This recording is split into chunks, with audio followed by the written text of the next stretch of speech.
Alright, in this video we're going to talk about graphing exponential functions, which is from section 4.1.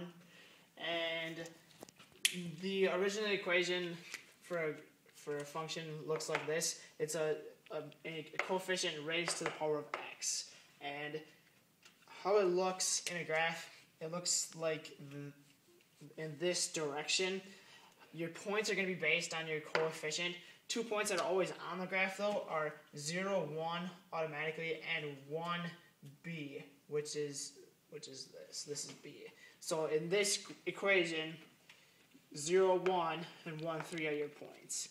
And now, with an exponential function, as it comes down, it never approaches the y-axis, because no matter what, you're dividing smaller and smaller when you get with the numbers. So in the next equation, f of x equal to 5x. It's the same thing, except now your 1b point is 1, 5. So again, it's going up in this fashion. 0, 1 your point, 0, 5 your point, and it never approaches the y-axis. Now f of x is equal to 1/3 x. Now because the coefficient is less than 1, it's going to flip the graph. Now your point is still 0, 1, but now your other point is 1, 1/3. So now you're over 1 and you're only up at a height of 1/3. So now your graph is coming to the right this way, and again, the graph never fully crosses the y-axis. The next equation, f of x is equal to -5x.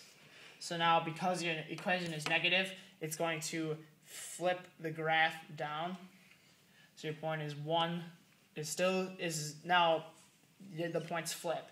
It's going to be, instead of 0, 1 and 1b, well, 1b is still a point, but your 0, 1 switches to 0, -1, which is this point, and then your other point, 1, -5, is right here. So then the graph comes this way, and it never approaches the y-axis coming upwards. And now, f of x is equal to 1/3 and -x. As you saw in the other graph, in just the graph of 1/3 x, it was coming to the right. Now, because that x is negative, it's going to switch it, and your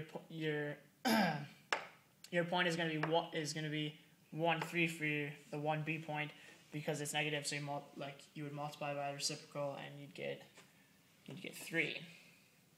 So that is the graph.